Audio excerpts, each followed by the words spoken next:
Derivation of potential energy of an elastic stressed spring. Let I say this is the spring which is connected to a block of mass m, and when we apply some extra force it get elongated to some distance.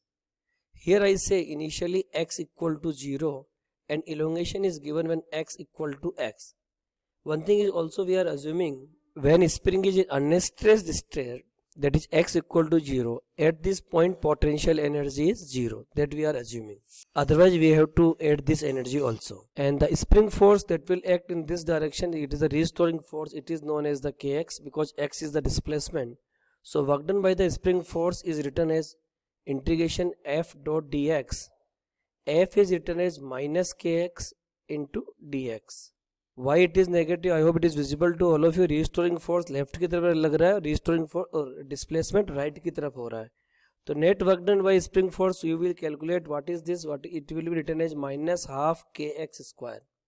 Now all of you know very well change in potential energy always defined as the negative of the work done by the conservative force. Let me write. So we will say change in potential energy equal to negative of the work done by the conservative force. So change in potential energy written as the delta U equal to minus W, and W is given by minus half kx square, so it will be written as half k into x square. What is change in potential energy? Final energy minus initial energy equal to half kx square. So we will say initial energy is 0, we have taken, so final energy is given by half kx square.